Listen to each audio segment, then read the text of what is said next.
अच्छा जी, अस्सलाम वालेकुम. Hope you'll be fine. We are starting the chapter of phase and chemical equilibrium. अच्छा जी, इस चैप्टर में हम लोगों ने जो चीज़ डिस्कस की है वो ये है कि जी क्राइटेरिया डिफाइन किया जी what criteria are for chemical equilibrium. ठीक है जी, in term of entropy and in term of Gibbs function. Then we discussed how to implement these criteria on chemical reactions. ठीक है जी, we considered A, B, C, D as a reactant and products. उसको analysis किया. Uh, then in term of Gibbs function as well, and at the end we come up with a formula for equilibrium constant Kp. ठीक है जी. Then we discuss some Kp values on the gas mixture. फिर हमने जो है वो KP के ऊपर जो है वो डिस्कशन की कि जी केपी किन किन चीजों के ऊपर डिपेंड करता है. जी chemical equilibrium for simultaneous reactions, ये नेक्स्ट टॉपिक है जी एंड टुडेज लेक्चर. अच्छा जी, the most practical chemical reaction involves two chemical reactions. ठीक है जी, दो रिएक्शंस हो रहे होते हैं जी, या तीन भी हो सकते हैं या चार भी हो सकते हैं जो एक साथ हो रहे होते हैं. तो इस केस में जो है ना, हर केमिकल रिएक्शन को अलग अलग एनालिसिस करने की बजाय आप जो है वो जो केपी निकालना है, वो नीडेड केपी जो है वो आप इस तरह निकाल दें. Number of components, let's take an example कि हमारे पास कार्बन डाइऑक्साइड और ऑक्सीजन जो है वो रिएक्ट कर रहे हैं. ठीक है जी, लेकिन साथ में जो है वो कार्बन डाइऑक्साइड और ऑक्सीजन एटम भी रिएक्ट करेंगे. तो हमारे पास चार कंपोनेंट्स एक रिएक्शन के अंदर है. ठीक है जी, तो नंबर ऑफ कंपोनेंट्स जो है वो चार है, लेकिन एलिमेंट्स जो है वो दो हैं जी. दो कैसे हैं जी, कार्बन और ऑक्सीजन दो एलिमेंट्स हैं. तो केपी हमारे पास जो है वो 4 - 2 हो जाएगा, नंबर ऑफ केपीज जो रिक्वायर्ड होंगी. ठीक है जी. तो when a chemical reaction species appears in one in more than one reaction, the application of the equilibrium criteria together will the mass balance of each thermal results in the equilibrium. अच्छा जी, a reacting system at a specified temperature and pressure achieves by chemical equilibrium when Gibbs function is zero. When two or more reactions are involved, the condition is satisfied when the total differential of each reaction जो है वो zero के मतलब हर reaction की जो Gibbs energy है जब वो जीरो होगी तब जो है वो केमिकल इक्विलिब्रियम अचीव होगा. Number of Kp relation needed to determine the equilibrium composition of reacting mixture in different number of species and different number of elements. ठीक है जी, तो आपने हर रिएक्शन को जो है या हर एलिमेंट को जिसकी उसकी केपी जो है वो जीरो कर जी अगर उसका जीरो होगा तब वो केमिकल इक्विलिब्रियम के अंदर वो चीज अचीव होगी. अब reaction of KP, variation of KP with temperature, पिछले जो हमने जितनी भी डिस्कशन की है ना उसमें हमने टेम्परेचर का जिक्र नहीं किया. अब हम जो है ना टेम्परेचर का जिक्र करते हैं जी. ये आपको पता है जी कि लॉग ऑफ केपी जो है वो माइनस डेल्टा जी, ठीक है जी, ओवर यूटी है. अगर चेंज इन टेम्परेचर होना शुरू हो जाए, ठीक है जी, तो क्या होगा जी, होगा ये कि आपको टी जो है वो वेरी हो रहा है. इसका मतलब है, तो अगर मैं जी को एक्सपेंड कर दूं तो जी बराबर होता है delta H enthalpy minus T D S. ठीक है जी, और ये डेल्टा एस भी टेम्परेचर डिपेंडेंट है और ये एच भी डेल्टा टेम्परेचर डिपेंडेंट है. तो चेंजिंग दैट, तो लॉग ऑफ या डी और डिफरेंशियल आप ले लेंगे बोथ साइड के ऊपर. So you will use some mathematical, basically इस जगह के ऊपर जो है वो प्रोडक्ट रूल लगाया गया है. ठीक है जी, बाकी सब चीजें वैसी ही हैं. आर क्योंकि यूनिवर्सल कांस्टेंट है तो आर वैसा ही रह गया है जी. ठीक है जी. At constant pressure the second DTS relation dts involved is equal to dh minus pdv reduces to tds and delta h. ये पिछले रिलेशंस को आप करते हैं. ठीक है जी. So delta H, delta log of K P over delta T बराबर है delta H over R U T square. और ये फर्दर बराबर हो जाएगा H R enthalpy of formation over R U T square. ठीक है जी. और यहां से अगर आप जो है वो एक और इसको सिंप्लीफाई कर लें तो ये where RT is the enthalpy of reaction at that temperature. ठीक है जी. तो log of Kp2 over Kp1 is approximately equal to R of reaction over universal constant into 1 over T1 minus 1 over T2. ठीक है जी. This equation provides a mean of calculating the HR reaction enthalpy of formation from knowledge of Kp. ये equation use की जाती है जी enthalpy of formation use करने के लिए using Kp. अभी तक जो इतनी भी आप यूज कर रहे थे वो क्या कर रहे थे जी, रिएक्टेंट और प्रोडक्ट्स की इंथैल्पीज को कैलकुलेट करके इंथैल्पी ऑफ रिएक्शन को फाइंड कर रहे थे. लेकिन यहाँ पे जो है वो आप जो है वो Kp को यूज करते हुए, ठीक है जी. Also showing exothermic reactions such as combustion process are less complete at higher temperature since Kp decreases with temperature for such reactions. ठीक है जी. तो Kp टेम्परेचर बढ़ने से डिक्रीज होगा. ठीक है जी. Kp डिक्रीज होगा. Exothermic reactions such as combustion process are less complete at higher temperature since Kp decreases with जितना Kp ज्यादा होता रहेगा रिएक्शन उतना कंप्लीट होगा और जितना Kp कम होगा रिएक्शन उससे कम कंप्लीट होगा. तो हायर टेम्परेचर्स के ऊपर Kp की वैल्यू कम होने की वजह से रिएक्शन कंप्लीट होने के चांसेस भी कम होते हैं. प्रॉब्लम देखिए जी. प्रॉब्लम ये कहता है जी कि मेरे पास ये एक रिएक्शन है. ठीक है जी. एस्टिमेट इंथैल्पी ऑफ रिएक्शन आपसे कहा जाता है इंथैल्पी ऑफ रिएक्शन फाइंड करें, एक इंथैल्पी डेटा के जरिए और दूसरा Kp डेटा के जरिए. तो इंथैल्पी डेटा के जरिए आपको पता है कि number of moles of reactant sides, हाँ, और उनकी enthalpy of formation product sides की और माइनस रिएक्टेंट साइड्स की. तो ये समीशन है जी रिएक्ट प्रोडक्ट साइड्स की और ये समीशन है रिएक्टेंट साइड्स की. प्रोडक्ट साइड्स के ऊपर जो है वो H2O है और 2000 डिग्री केल्विन के ऊपर है, 2000 केल्विन के ऊपर है. यहाँ से आपने जो है वो इंथैल्पी ऑफ वाटर कैलकुलेट कर ली. रिएक्टेंट साइड्स पे जो है वो H2 और O2 है जी. ठीक है जी. ये O2 आ गया. इन दोनों की इंथैल्पीज कैलकुलेट कर ली टेबल यूज करते हुए. A26 टेबल जो है वो यूज नहीं, हाँ A26 भी होगा और 2000 डिग्री केल्विन के ऊपर भी और 25 डिग्री केल्विन के ऊपर भी, 25 डिग्री सेंटीग्रेड के ऊपर भी. तो दोनों के ऊपर आपने इंथैल्पीज टोटल कैलकुलेट करनी है. सम अप किया you will get -251,663 kilo joules per kilomole. ठीक है जी. इतनी इंथैल्पी ऑफ रिएक्शन आपके पास आती है. अब Kp डेटा कैलकुलेट करने से Kp से कैसे कैलकुलेट करेंगे, तो ये हमें पता है जी कि जी log ऑफ Kp2 और Kp1 बराबर है enthalpy of reaction over this के. अच्छा जी. अब टेम्परेचर किस रेंज के अंदर है, टेम्परेचर जो है वो 2000 है. ठीक है जी. 2000 केल्विन है. अगर मैं आपको again go to your table number 828, आपका बुक का टेबल नंबर 828, ये Kp का वो टेबल है जी. ठीक है जी. और इसमें आप देख सकते हैं कि टेम्परेचर्स भी गिवन है और रिएक्शंस भी गिवन है. और अभी ये वाला रिएक्शन हो रहा है H2O plus half of H2. Again if I show you, लेकिन रिवर्स डायरेक्शन में हो रहा है. किस डायरेक्शन में हो रहा है, रिवर्स डायरेक्शन में हो रहा है. अच्छा जी. अब सॉरी, लेकिन हम क्या करते हैं अब Kp2 और Kp1 का मतलब ये है कि आपको जिस टेम्परेचर रेंज के अंदर ये चीज चाहिए उससे उसके एक अबव और एक बिलो. तो Kp2 जो है ना वो आपका हायर टेम्परेचर 1800 और 2200 हो जाएगा, क्योंकि हमें जो है वो 2000 के ऊपर चाहिए. 1800 और 2200. ठीक है जी. ये हम जो है वो दो वैल्यूज ले लेंगे. द क्लोजेस्ट टेम्परेचर 2000 जो है वो 1800 और 2200 है. ठीक है जी. तो आप 1800 और 2200 के ऊपर जो है वो टेबल से Kp1 जो 1800 है और Kp2 जो कि 2200 है केल्विन, इन दोनों के ऊपर जो है वो आपने Kp1 और Kp2 कैलकुलेट कर लेना है टेबल्स के थ्रू.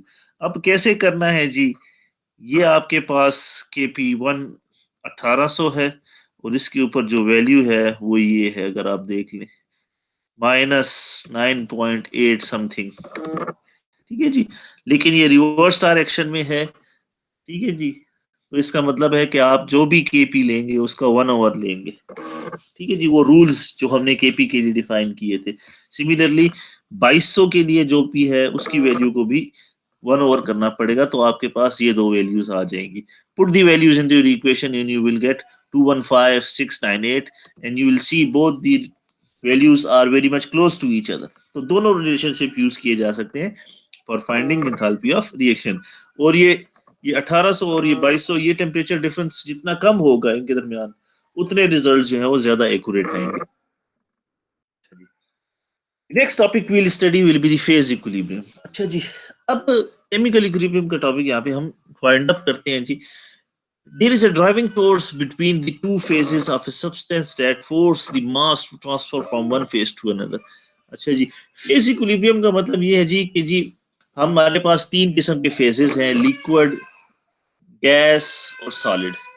ठीक है जी. So the amount of liquid converted into the vapours and the amount of vapours converted into the liquids, इस किस्म की इक्विलिब्रियम को जो है वो हम फेज इक्विलिब्रियम कहेंगे. और इसी तरह सॉलिड जो है वो लिक्विड में कन्वर्ट हो रहा हो और लिक्विड अगेन सॉलिड में कन्वर्ट हो रहा हो, so that type of equilibrium is known as phase equilibrium. The magnitude of the force depend upon among their things, other things, on their relative concentration of two forces. A wet t-shirt dries much quicker in dry air than a humid air. थोड़ी सी discussion की गई है जी, जैसे मैंने कहा है कि जी है क्या चीज. जी अगेन हमें नहीं पता कि फेज इक्विलिब्रियम कैसे आइडेंटिफाई किया जाएगा. ठीक है जी. In fact, we does not dry all at all. Relative humidity of the environment is 100%. अगर 100% हो तो हम कोई कपड़ा भी सुखा नहीं सके. In this case, there is no transformation from the liquid phase to the vapor phase, and these two phases are in equilibrium. ठीक है जी. एक फेज अगर दूसरी फेज में कन्वर्ट नहीं हो रहा तो वो फेज जो है वो इक्विलिब्रियम में आ जाते हैं. उस वक्त जो है वो फेज मतलब बराबर हो जाता है. The condition of phase equilibrium changes if the temperature or pressure changes. ठीक है जी. ये therefore we will examine the phase equilibrium at specified temperature and pressure. ये कुछ conditions थी. अब phase equilibrium for single component system. ठीक है जी. single component system का मतलब ये है जी कि कंपोनेंट एक ही है, लिक्विड है. कंपोनेंट का मतलब है कि जो सब्सटेंस है वो एक ही है. ठीक है जी. पानी जो है वो लिक्विड में भी है और वेपर में भी है. पानी ही है, कोई और कंपोनेंट उसके अंदर शामिल नहीं है. तो अगर हम क्राइटेरिया बनाते हैं तो the total gives function of the mixture is, अगर मेरे पास एक चैम्बर है जिसमें लिक्विड है और कुछ वेपर्स हैं, तो टोटल गिब्स फंक्शन जो है वो उसका हो जाएगा जी Gibbs function of the liquid plus Gibbs function of the gas vapours का. ठीक है जी. और ये मास फ्रैक्शन जो है वो एम एफ जो है वो मास फ्रैक्शन है जी लिक्विड का, और एम जी जो है वो वेपर्स का है जी. ठीक है जी. If during this disturbance of a differential amount of liquid, df evaporates at constant temperature and pressure. तो अगर कुछ लिक्विड जो है वो evaporate होता है constant टेम्परेचर और प्रेशर के ऊपर, तो डेल्टा एफ जो है वो गिब्स एनर्जी में चेंज आएगा जो कि इसके बराबर होगा. और इक्विलिब्रियम की कंडीशन अगेन वही गिब्स फंक्शन जो है वो जीरो के बराबर हो जाए, तो जी delta G at specified temperature and pressure is zero equilibrium. So conservation of mass, तो डी एम जी जो है वो माइनस डी एम एफ हो जाएगा. इसको आप सब्सिट्यूट करें तो जी एफ जो है वो जी एम के बराबर आ जाएगा जी. इक्विलिब्रियम कांस्टेंट के ऊपर जो है वो गिब्स फंक्शन जो लिक्विड स्टेट का था वही, मतलब एक फेज जो है वो दूसरे में उसी तरह ट्रांसफर होगा. ठीक है जी. The two phases of pure substance are equilibrium when each phase has same value of specific Gibbs function. ठीक है जी.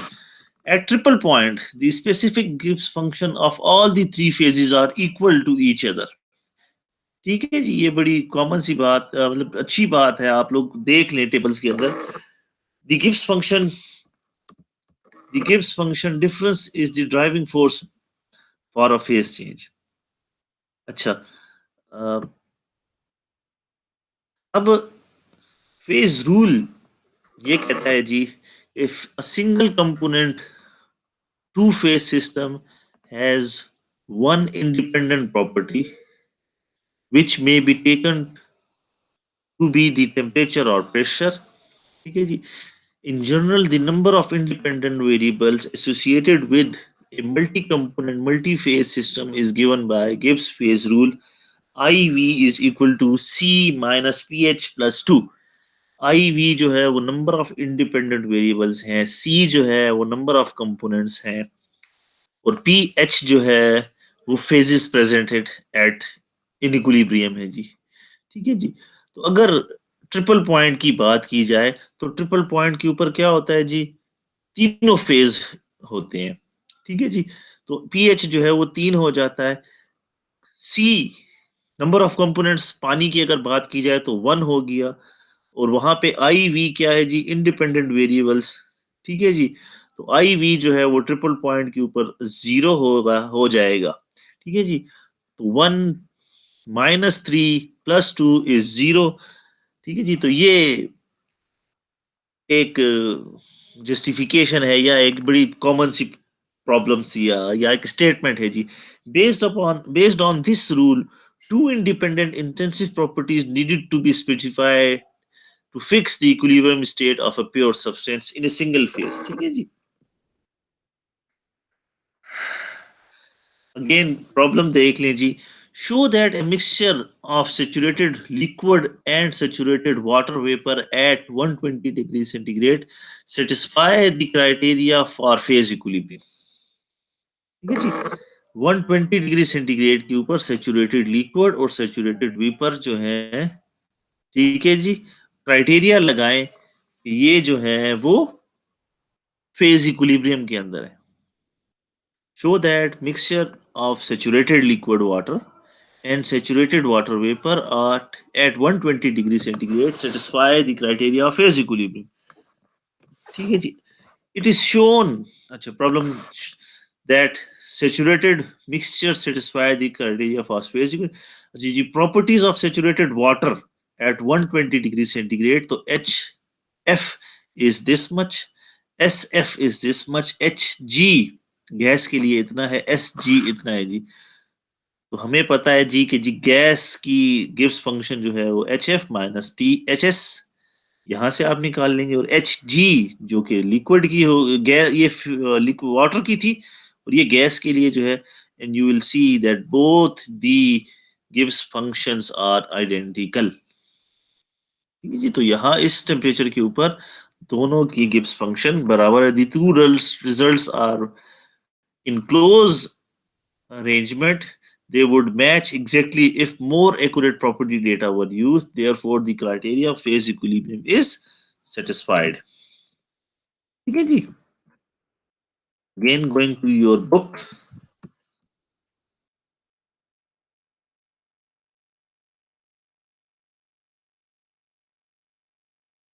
ठीक है जी। There are plenty of more examples out there, इसको सॉल्व करें एंड यू विल बी। अच्छा, एक और चीज बता दूं, ये साइमल्टेनियस रिएक्शंस में जब आप करेंगे प्रॉब्लम सॉल्व, जैसे मैंने आपसे कहा है कि साइमल्टेनियस रिएक्शन, तो साइमल्टेनियस रिएक्शंस के अंदर जो है इस तरह की इक्वेशन आएगी आपके पास। ठीक है जी। प्रॉब्लम देख भी लें। Mixture of 1 kilomole of water and 2 kilomole of oxygen is heated at 4000 Kelvin at 1 atm, determine the equilibrium composition of a mixture assuming that only H2O, OH, OH and H are present। ठीक है जी। तो ये reaction है जी। अब इसमें जो है वो हमें इक्विलिब्रियम कंपोजिशन बतानी है। ठीक है जी। तो आपको यहाँ पर कुछ भी नहीं पता प्रोडक्ट साइड्स के ऊपर, के प्रोडक्ट साइड्स के ऊपर जो है वो इनकी कंपोजिशन क्या है, बैलेंसिंग कैसे है। ठीक है जी। सो एच को बैलेंस करें तो ये इक्वेशन बनती है, ओ को बैलेंस किया जाए ये इक्वेशन बनती है। W Y Z and X Y Z and W are these four variables. ठीक है जी। और अगर इन सबको बैलेंस किया जाए तो you get these two equations. अच्छा जी। अब दो किस्म के रिएक्शन हो सकते हैं, वाटर और ओ एच। एच खाली टूट जाए इसमें और एच जो है वो इसके अंदर रिएक्शन कर ले, ये दो किस्म के रिएक्शन है। एच सिर्फ ब्रेक करे, एच और ओ एच बनाए, और एच ब्रेक करके एच और ओ एच ये बनाए। ठीक है जी। These two reactions are possible. Basically हो तो चार सकते हैं ना, लेकिन क्योंकि हमने वो ऊपर देखा है कि आप यहाँ से नंबर ऑफ केपीज रिलेशन जो है वो दो आ जाएंगी। ठीक है जी। ये वो दो रिएक्शंस जो पॉसिबल रिएक्शंस है, तो केपी वन के लिए भी निकाल लिया, केपी टू के लिए भी निकाल लिया, और आपके पास जो है वो एक और टोटल एन जो है वो आपके पास यहाँ से इक्वेशन बन जाएगी। log of K P one इस इक्वेशन के लिए क्या है, log of K P to इस इक्वेशन के लिए क्या है, you calculated that the kp for the relation of these simultaneous reactions are this। ठीक है जी। सो एन टोटल जो है वो इन सब के समीशन के बराबर है, जो कि एक्स वाई प्लस जेड के बराबर है जी। एंड अगर आप इस इक्वेशन में ये सिम पुट कर दें वैल्यूज, तो आपके पास ये इक्वेशन बन जाएगी।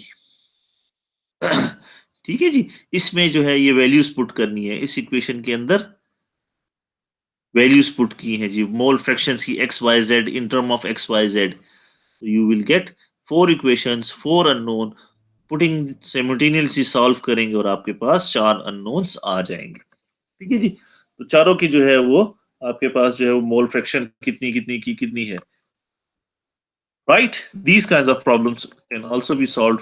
ठीक है जी। लेकिन अगेन टेम्परेचर वेरिएशन के ऊपर मैंने आपको प्रॉब्लम बता दिया है। ठीक है जी। फेज इक्विलिब्रियम सिंगल फेज के मुतालिक हमने बात कर ली है। ठीक है जी। गिब्स फंक्शन भी हमने, गिब्स फेज रूल हमने बता दिया जी। ठीक है जी। And in the next class hopefully we will discuss phase equilibrium for multi component system. ठीक है जी। एनी क्वेश्चंस, जो भी आप लोगों के क्वेश्चंस हो वो आप लोग पूछ सकते हैं। होपफुली इस वीक के एंड के ऊपर I will give you an assignment as well and a quiz as well. So be prepared for that thing as well. See you inshallah next week. Take care. Allah Hafiz.